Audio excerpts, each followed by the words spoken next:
I want you to picture your perfect, peaceful morning routine. Oh, yeah.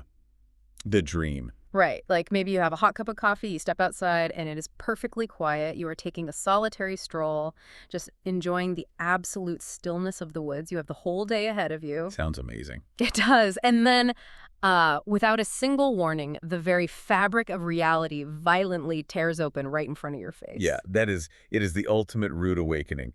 You really can't hit the snooze button on a dimensional rift. No, you definitely can't. And that jarring, violent disruption is the core of today's deep dive. We are looking at a highly specific, incredibly dramatic source text titled The Whisperwatch Rift and the Stolen Night. It's such a great text. It really is. Our mission today is to unpack the scene and describe the narrative architecture behind it. We have this set of design notes outlining what is called a Session Zero solo character hook. And for those of you who might not be deep into tabletop role-playing games, a Session Zero solo hook is basically a narrative prologue. It is a customized opening scene designed to set the stakes for one single-player character before the main campaign even begins. Yeah, it functions as a mechanical and narrative baseline. You are establishing who this character is in a vacuum, you know. Right, getting them situated. Exactly. Which makes it incredibly effective for throwing them completely off balance. You take them from a place of absolute safety and control to terrifying chaos in just a matter of seconds. So let's look at the character we are following here, because the contrast between their capability and the situation they find themselves in is vital. Our protagonist is named Efiishient. Yes, Efiishient. The text defines Efiishient as a Dao elf, specifically a multi-class fighter/wizard. Now, I understand what a fighter is, and I know what a wizard is, Yep. but from a mechanical game design perspective, why specifically make this protagonist a multi-class of both? Oh, man. A multi-class fighter wizard represents a massive headache for any game designer or game master to actually challenge. Really? Why is that? Well, a standard fighter has heavy armor and weapons, but lacks versatility. A standard wizard has these incredible reality-bending spells, but is super fragile in close combat. By combining them, Efiishient is highly resilient, able to take a punch, but also possesses the magical utility to escape traps or control a battlefield. Okay, so a real powerhouse. Exactly. This is a highly competent, self-sufficient individual who usually dictates the terms of an engagement. They aren't easily surprised. Which makes the setting even more interesting, I think. Efiishient is at a place called Whisperwatch Spire, specifically the East Watchtower, which is this sentinel tower built directly into a living tree. It's a gorgeous visual. It is, and it sits right on the edge overlooking something called the Rift Scar and a place known as Letheriel's Rest. Efiishient is just out for a morning stroll in the woods at the top of this ridge. Just minding their own business. Right. And I always assumed prologue scenarios were about, finding your footing. Like, you fight a few giant rats in a basement, you test out your sword, you learn the rules of the game in a safe sandbox. That's the traditional approach. Yeah, you build confidence. But Efiishient isn't hunting a monster here. The monster is coming directly to their doorstep. Looking at the source text for Phase 1 of this encounter, the arrival is described with intense sensory detail. It's so cinematic. It really isn't a massive explosion. A thin red line simply slices the air above the rift scar. Then it begins to widen, and the text specifies that it sounds exactly like tearing silk. An incision in reality. The author describes a jagged wound opening in the world, just spilling this eerie red light that physically stains the surrounding trees. Wow. Yeah, it immediately corrupts that serene green environment we just established. It is a highly localized, really intimate kind of destruction. And then the invaders crawl through. Right, the rift pulses, and 3 immediate threats emerge. We have an abyss-tainted bat swarm, an abyss-tainted rat swarm, and a quasit, which is a small demon that has been warped by necromancy. Nasty combination. Super nasty. And I'm looking at these notes, and there is a specific behavioral note for these monsters. They do not immediately attack. They scatter, they sniff, and they search. Yes, that is such a crucial detail. If I am playing a game, I expect monsters to jump out of a portal and just charge at me, claws out, right?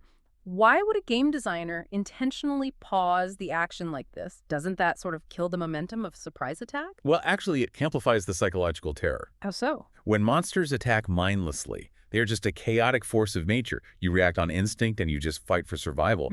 But when these abyss-tainted creatures emerge and pause to sniff the air and sweep the perimeter, it implies intelligence. Oh, right. It establishes that these are not feral beasts. They are a search party. It reminds me of like a SWAT team breaching a room. They kick the door down, but they don't just start firing wildly. They fan out, they check the corners, they actively look for their target. That is a perfect analogy. Yeah. And from a game mechanics perspective, that pause forces the player to sit in the tension. In a tabletop game, everyone would roll dice for initiative Yeah. to determine the turn order, right? Setting up the combat. So Efficient is forced to watch the mechanics of this invasion turn, knowing they're totally outnumbered, while the game master physically moves these creatures into tactical positions on the board. Oh, that's stressful. Extremely. It tells you, the audience, that a calculated agenda is unfolding and Efficient is caught right in the middle of it. And we find out what that agenda is in phase 2. Right in the middle of this tense standoff, an ally arrives on the scene, Shalendra. Right. She is an elven knight of the Wardens. She rushes into view, clearly feeling the magical disturbance, and says, "You felt it too. Spirits preserve us, what is?" And she doesn't even get to finish her sentence. Because the rift surges again. Yes, an elegant, terrible succubus steps through the jagged wound in the air. But the succubus doesn't look around. She doesn't assess the heavily armed Dao elf fighter wizard standing a few feet away. Nope. Her eyes lock instantly onto Shalendra, the knight, and the succubus simply says, "Found you." The entire context of the encounter completely shifts on those two words. Totally. And the mechanical notes for this are shocking to me. The succubus completely ignores Efficient. Yeah. The protagonist, the literal hero of the story, is treated like absolute air. The succubus only defends herself if Efficient directly threatens her. It's a huge subversion. It really feels like a high-level Black Ops extraction, you know? Right. A trained operative doesn't waste time fist-fighting the security guard if they can bypass them and grab the asset. Efficient is just the security guard here. Exactly. I'm struggling to wrap my head around this from a player's perspective, though. How does it change the dynamic of a game when the boss enemy refuses to engage with the hero and focuses entirely on a non-player character? Well, it completely subverts the traditional power fantasy. Normally, the protagonist is the center of the universe. Right. Everything revolves around them. Villains want to destroy them, allies exist to support them. But here, Efficient is abruptly sidelined in their own prologue. It turns a standard combat encounter into a desperate asymmetric rescue mission. Wow. And to really understand how punishing this is, we have to look at the concept of the action economy in game design. The action economy. Okay, break that down for me, because the battlefield control in this encounter seems incredibly brutal. So, in any turn-based game, the most valuable resource you have is how many actions you can take per turn. Can you move? Can you attack? Can you cast a spell? Makes sense. The side with the most actions usually wins.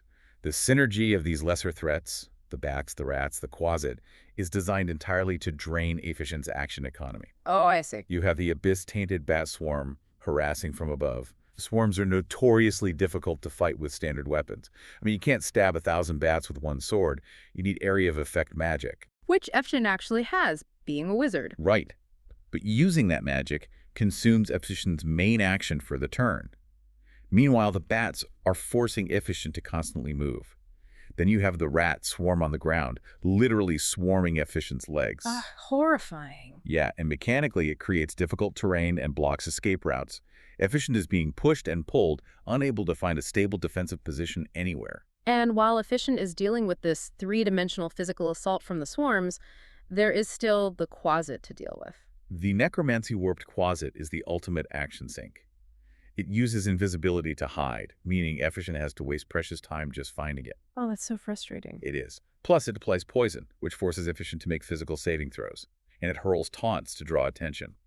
The entire architecture of this fight is sophisticated crowd control. So they aren't even trying to win a fight.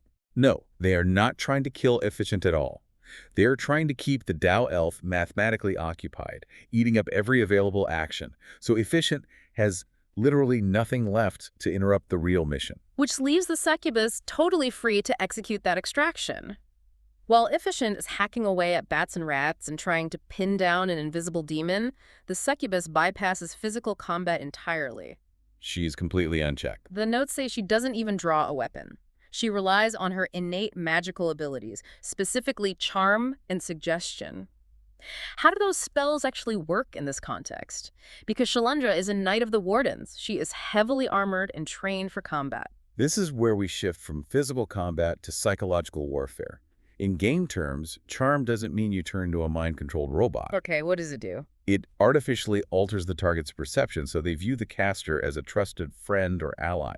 I mean, you wouldn't swing your sword at your best friend, right? Oh, wow. So the succubus magically forces Shalendra to drop her guard. Exactly. Then she follows it up with suggestion. This spell forces the target to carry out a specific course of action, provided it sounds somewhat reasonable. Right. If Shalendra now views the succubus as an ally, the succubus simply suggests, "It's dangerous here, come with me to safety." She elegantly unravels the knight's mind without shedding a single drop of blood. The source text actually describes this struggle, and it is gut-wrenching to visualize. Efiishient is fighting for their life against these vermin swarms, draining all their energy just to survive the turn, and out of the corner of their eye, they have to watch this mental unraveling happen. It's tragic. It is. Shalendra's blade wavers, her eyes glaze over, the succubus steps in close, whispers into her ear, and you literally see Shalendra's magical resistance break. It creates an intense feeling of helplessness for the player. You have all these martial and magical skills. You spend hours building this highly capable character. Yeah, your cool multi-class hero. Right. But because your action economy is bogged down by a calculated distraction, this elegant horror is literally walking away with your friend. The succubus wraps an arm around Shalendra like they are old friends. She says, "Come, little knight, your master awaits." And she begins pulling this heavily armed warden knight toward the pulsing red rift. We really need to examine the climax of this abduction because it highlights a fascinating approach to failure in game design. Game masters often struggle with how to handle a player failing an encounter. Because if the monster just kills the hero, the game ends. That's a boring outcome. Exactly. So instead, you design a localized, survivable failure. Right, you survive, but at a cost. Precisely. Once the swarms are finally defeated, or at least reduced enough for Efiishient to finally take a breath and turn toward the real threat, it is already too late. The succubus steps backward into the rift, taking Shalendra with her. And Shalendra has this one final moment of clarity just before crossing the threshold. She reaches out toward Efiishient.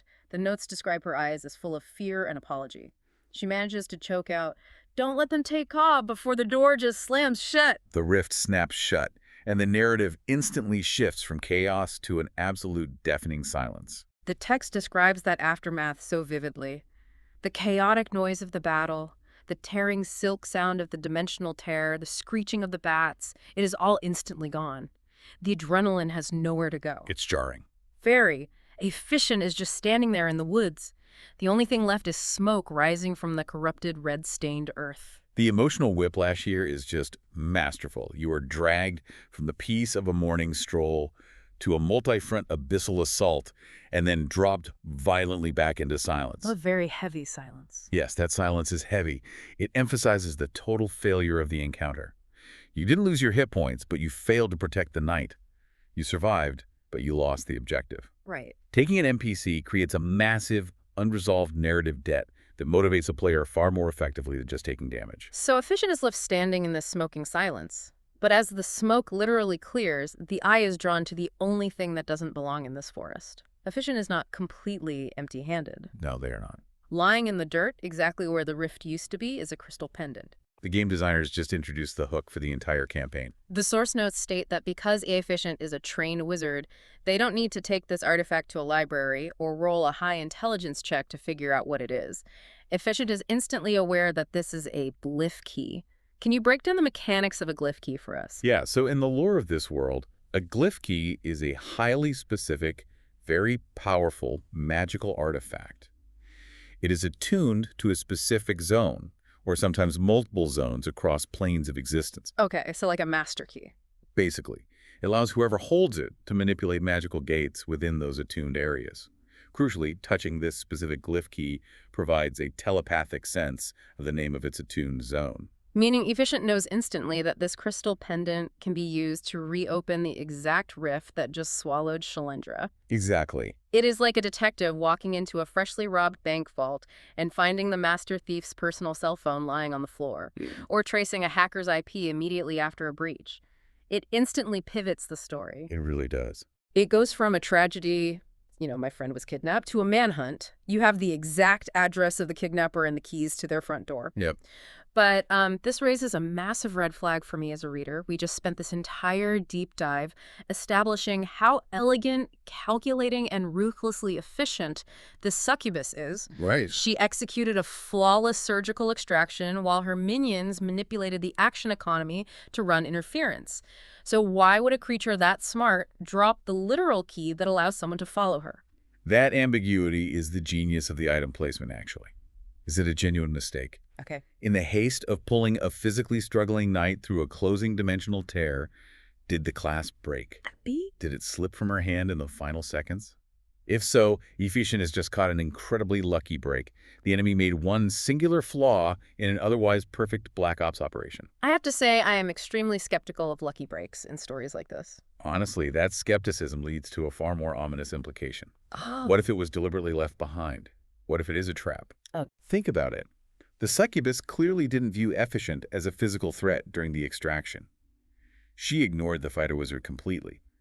But maybe she knows exactly who Efiishient is, and her master wants them both. That is terrifying. Believing the key, she shifts the character's agency entirely. A moment ago, Efiishient was helpless, trapped by game mechanics on this side of the rift. Now Efiishient has all the power. Right, they can act. They have the key, they can open the door, but it forces a terrible active choice. Do you dare to walk through it? You know exactly what is waiting on the other side, and you know it just completely outmaneuvered you on your own home turf. It really demands an active response from the player. You can't just put a magical abyssal key in your pocket and go back to your morning coffee. No, absolutely not. So, what does this all mean for you, the listener, if you are sitting at this table? We have just witnessed a masterclass in setting narrative stakes and utilizing game mechanics to tell a story. It really is a masterclass. We started with the absolute serenity of a solitary morning at Whisperwatch Spire. We explored the mechanics of a violent incision tearing that reality apart. We broke down how an abyssal strike team used swarms and crowd control to surgically extract an ally, leaving behind a profound silence and a magical skeleton key in the dirt. It perfectly establishes the enemy as highly intelligent, the stakes as deeply personal, and the path forward as terrifyingly clear. You are no longer just exploring a world, you are hunting the creature that invaded yours. Before we wrap up this deep dive into Whisperwatch Spire, I want to leave you with one final detail from our source text to mull over.